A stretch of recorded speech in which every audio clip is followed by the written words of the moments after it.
Hi, everyone. I'm so excited to be sitting down with Ali Bandier. Ali is a registered dietitian and is certified in child nutrition. She's trained at the renowned Children's Hospital Los Angeles, where she worked with an interdisciplinary team to help kids overcome feeding challenges. Ali is a leader in neurodevelopmental health, and she's on the Children's Health Council at Weill Cornell Medicine. Today, she brings her wealth of experience to the table, helping parents navigate the world of feeding and nutrition with confidence. Ali, can't wait to dive in with you, and thank you for being here today. Thanks for having me. Always love chatting with you and talking about all things nutrition. Yes. Okay, so let's start with something that's close to your heart. You've worked with so many children and families to overcome feeding challenges. What has that experience been like for you, and how has it shaped the way you approach your work? When I started my training at Children's Hospital Los Angeles, one of my favorite things that I did there was participate in something called Feeding Clinic, which you touched on prior. And what that was dietitians, pediatricians, speech therapists, OT, really all coming together to work on a child's very severe eating issues. So after having that experience and working with kids, for example, I had one kid who only ate Tostitos. It was the only food that he would or could eat. And after seeing something so severe like that turn into a child who could eat a variety of foods, it takes time, but over time, having that success, it really shaped what I wanted to do with my career. So when I started my company, Senta Health, I really wanted to focus on feeding. And I focus on kids 0 to 10 years old. And within that, there are a lot of different things that occur from just starting solids to when you get older, dealing with diagnoses like celiac or IBD. But being able to really work on these feeding challenges gave me a lot of empathy for parents going through this. Also, I'm a mom of two, so I understand that firsthand. And I also think it just showed me the diversity in all different children's needs. Every child's different, every family is different. And when you approach a family, you really have to meet them where they are. I love that. I think it's so interesting. So we know you work with a range of children from baby stage to toddlers and beyond. Would love to start in the baby space. So talk us through some of the hot topics, trending topics you see in a lot of your work. And I'm curious, any themes that you may be seeing in the baby food safety space. I think that the biggest thing that's going on right now, I think it's really been since 2019, is the heavy metals in baby food. I know that you're very familiar with that. Of course, you've reshaped your whole company as a result. But after this 2019 study that showed heavy metal contamination in about 95% of tested baby food, parents understandably were quite upset and they were working towards making a change. There was a big congressional report that was released, but there hasn't been yet any significant legal change to that. So in the US, companies are not regulated on the baby food in terms of what the heavy metals are able to be in that. They do regulate inorganic arsenic in infant rice cereal, and they regulate lead in bottled water and candy. But in terms of, like, as you know, if you produce a packaged baby food, there are no standards that you have to hit, which I think is really unfair to the consumer because they have to do their own research and they have to pick companies that um, give them transparency. So I think that's a really big hot topic. I think parents are also concerned about sweeteners, additives. I think they're very concerned with lack of transparency in general with heavy metals, with the additives, but also just in general. Like, how are these foods being made? Where are they being made? How are they getting to me? And then also just the nutritional content of these foods. They think they're feeding their child something that says spinach and apple, and it turns out that there's like one leaf of spinach in the whole package, and it's just all apple when they think they're getting like leafy greens in the package.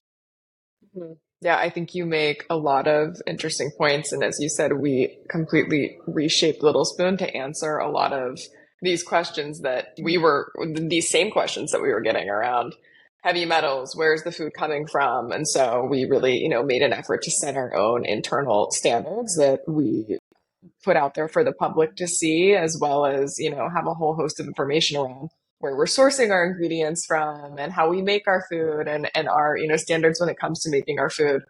Because it really is just so important. I mean, the modern parent is so curious and they want to know these things. So When I'm do you not surprised that you're hearing sorry, those things from your own people. when do you think that like the regulation will catch up to consumers' desires, like the legally enforceable regulation?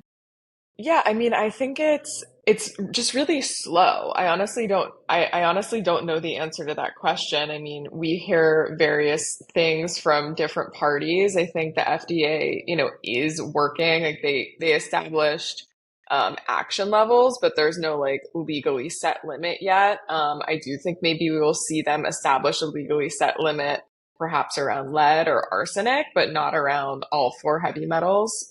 So I don't know. We'll see. Time will tell. But it definitely is very slow moving, that's for sure. Right. That's Yeah. the sense I get is that they care, but to get it, and they are setting goals, but to get it actually legally enforceable, without that, companies don't have to adhere to any of these goals.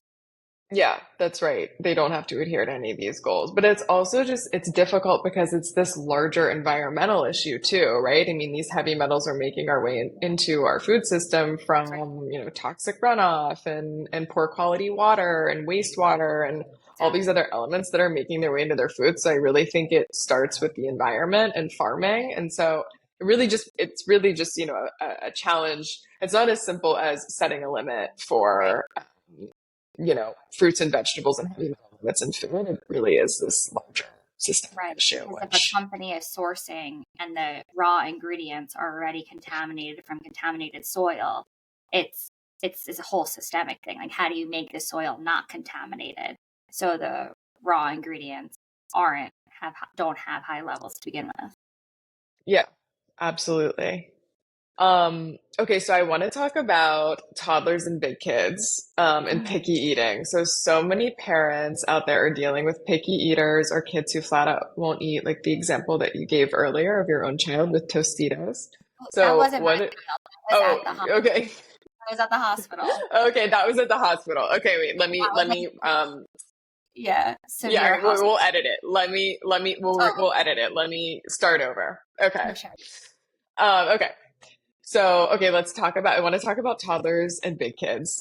And picky eating. So many parents out there are dealing with picky eaters and kids who flat out won't eat, like the story that you told earlier about the child and the Tostitos. So, what is one thing that you would say to a mom or dad who's feeling frustrated and doesn't know what to do when it comes to picky eating in their child? Yeah, it's a great question. And I think in that example with the Tostitos, where we are in a hospital setting, you get that family got the benefit of having all these different providers attend to their child. And that was very severe. But at home, you don't have the benefit of all of these providers looking at your child. And I think that what's difficult for parents is at the very beginning of picky eating, one, it is developmentally normal for a baby who ate everything to become a toddler who starts having opinions and preferences. That's something that every family should expect. However, when a child goes from eating a wide variety of foods to eating two foods, that becomes a more severe case. And it can be due to a few things.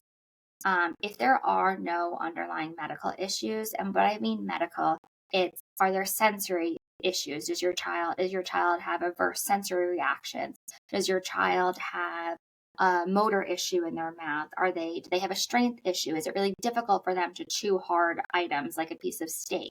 And therefore they're so frustrated doing it that they don't do it.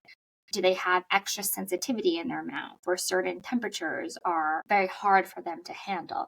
So there's that whole baseline. And I think that usually gets missed, unfortunately, because if you can establish a pattern where it's like a child who doesn't eat anything hard, that's a child I would say, okay, why don't we get an evaluation by a feeding therapist, which is not a dietitian.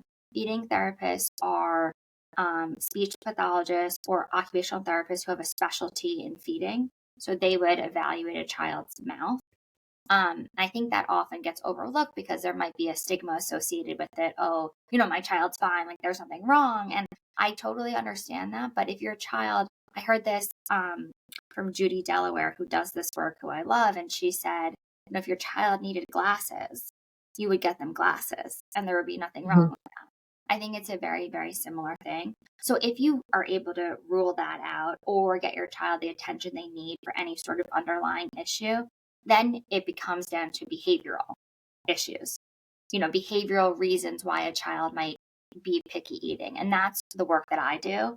So within that work, there are multiple strategies. And, I could talk for hours on this, which I obviously won't today. Mhm. But I think the main things that I do, one, I establish like the parent's job versus the child's job and what parents can control and what they can't control. I think that gives parents a lot of clarity, but also some freedom and release some of the stress. We talk about role modeling, how to do it, when to do it, when it works, when it doesn't. We talk about pressure. One of the biggest causes of picky eating for a child who doesn't have any of these underlying issues is pressure to eat. So just taste it, just have one more bite. You have to finish your plate before you could play, things like that. They don't lead to long-term success. We also talk about ways to get children involved in eating without having to be in the eating setting. So non-pressured exploration, whether that be books, grocery tours, just play, getting them involved to reduce the fear of then going to eat it. We also do, I talk to parents about rewards, bribes, and praise and how those fit into this picture or don't fit into the picture. And the biggest thing that I always try to instill in parents is that this process is very slow, unfortunately. So we have to celebrate these small wins along the way. If you have a child who won't touch a piece of broccoli and now they're touching it, that is a huge win, actually. Parents think, Mhm. unfortunately, and I get it because I'm a parent too, like you want your child to in a week go from not touching broccoli to eating broccoli. And that's not really realistic, unfortunately. Hmm. Yeah, that's so interesting. It really is just about taking the little wins. Like you said, it is a journey for sure. So, these feeding issues can feel really isolating for parents. We've spoken to a lot of parents who feel like maybe it's their fault or something might be wrong. When do you think is the right time for parents to ask for professional help?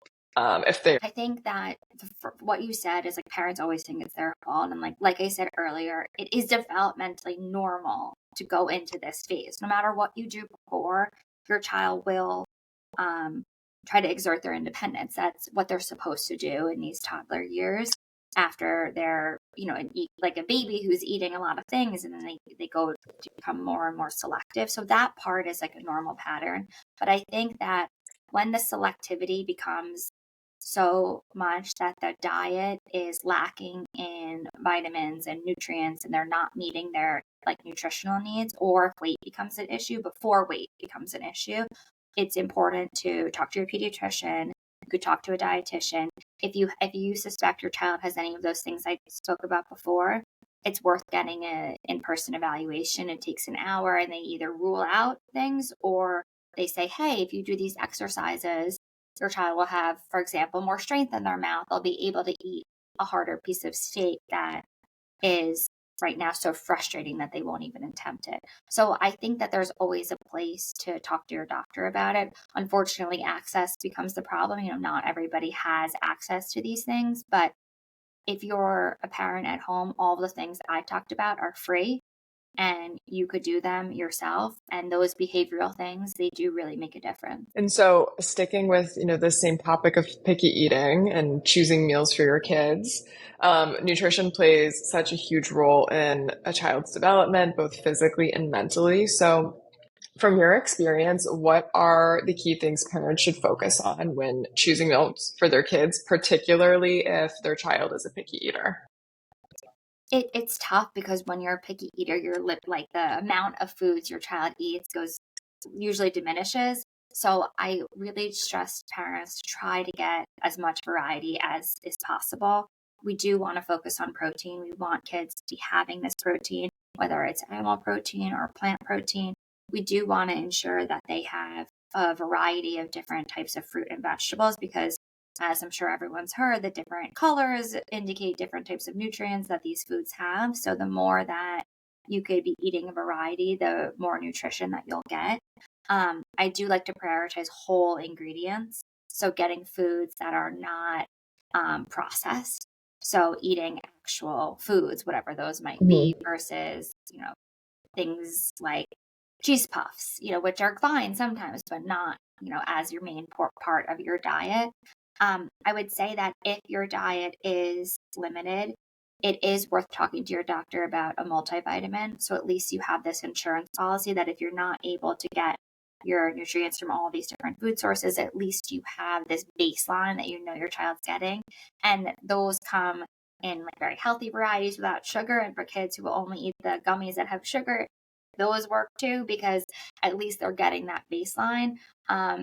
So you really have to, as I've been saying, meet the family and children where they are and try to come up with solutions that work for that individual. Hmm. That's great advice. And so, how do you think brands like Little Spoon can help make these choices easier for parents?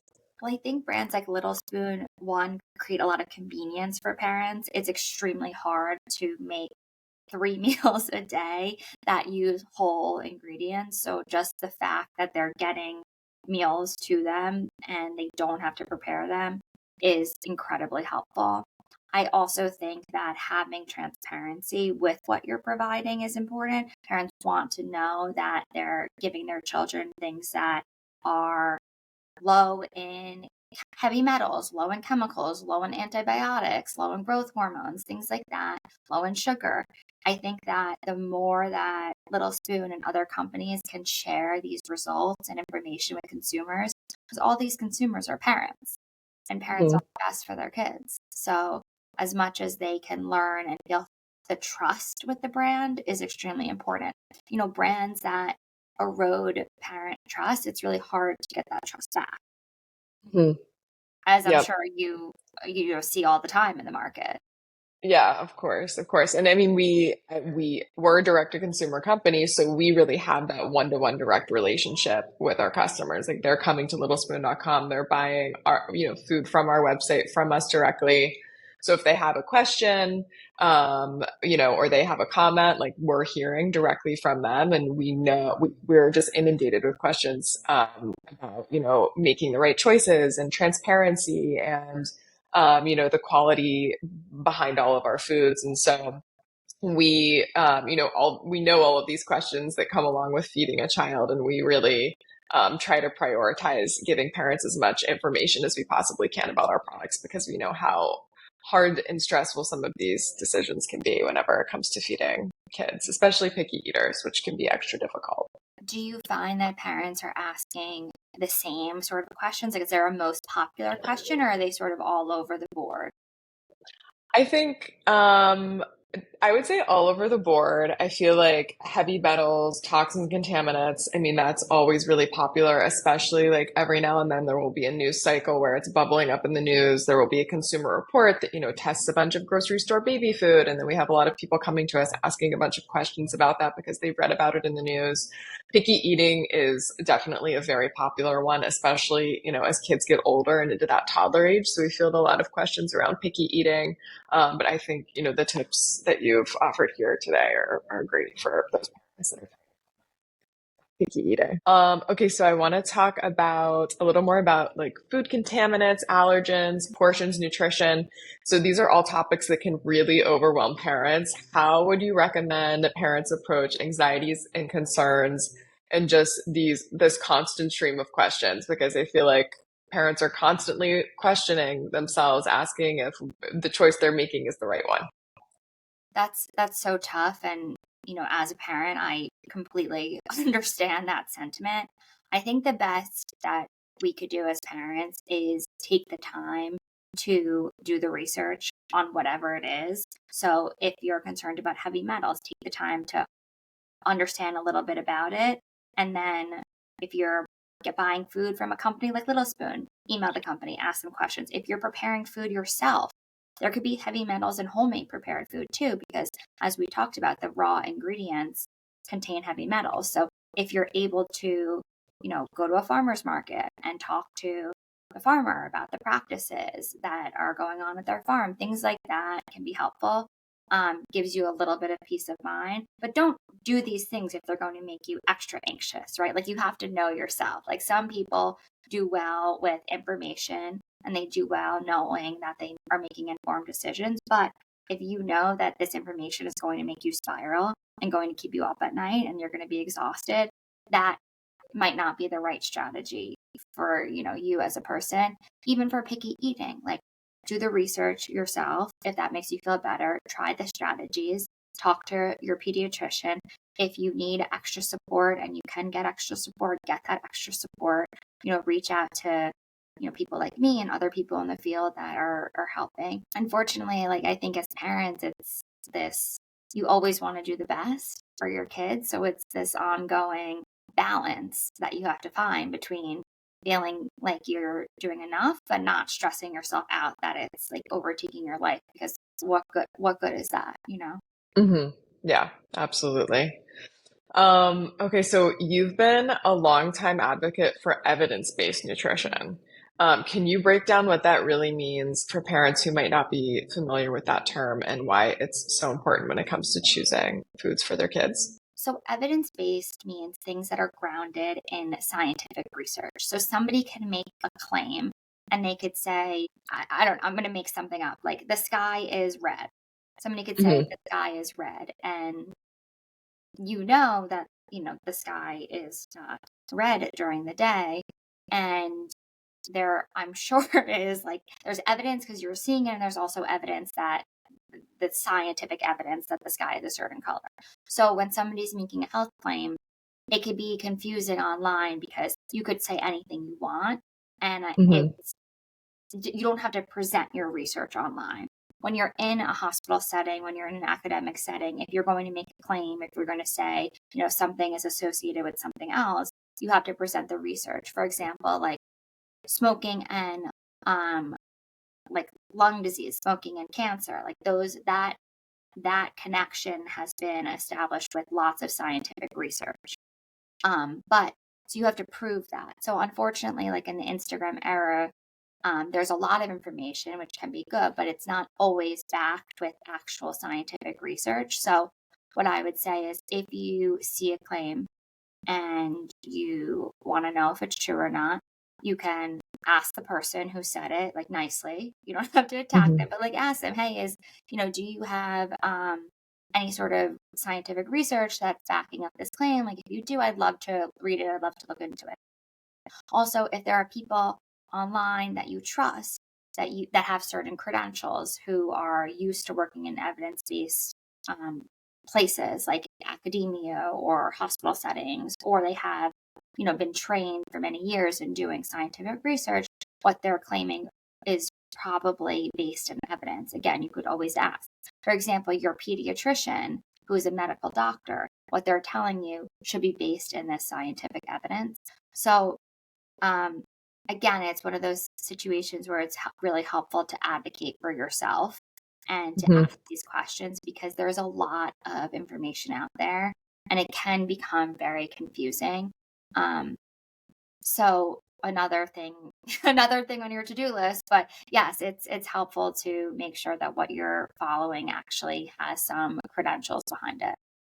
Yeah, it's so true. I feel like there is so much misinformation out there, especially when it comes to heavy metals and toxins and contaminants in food. Like the example that you gave earlier, it's not always necessarily healthier to make your own food at home because heavy metals are in, raw produce that you buy at the store as well. It does become so overwhelming. Instagram or TikTok and being fed different pieces of information. That's really why we came out with a Little Spoon Big Change campaign and really tried to like create these unbiased resources and put together this expert panel, of which you're one of them, to really give parents, evidence-backed sources when it comes to these important topics. And I think like the nutrient, set evidence-backed like science when it comes to food as well. I mean, like you said, people can say anything they want online, but they don't necessarily have to back it up.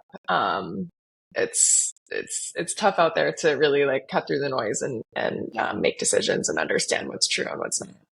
Yes, and I think one sort of like radar that you could put if somebody's saying like something is 100% absolutely true, that could be a red flag because in science, usually things aren't 100% happen all the time. There's usually Hmm. like, happens most of the time, is associated with. To prove like a causal link takes a lot of time and a lot of evidence. So the way people are framing something can give you a hint as to whether or not they are informed with the research.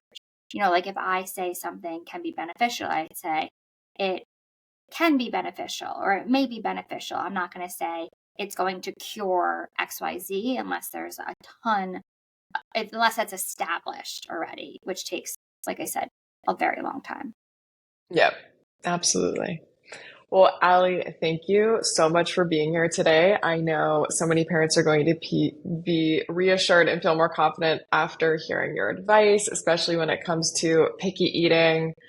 You've really given us a lot to think about when it comes to feeding kids with confidence. So I can't wait to see how you continue to help families navigate this important journey. And for everyone watching, be sure to tune in to our next Power to the Parents Q&A, where we will dive into more of the topics that matter most to you and your family. Thanks for having me. Thank you.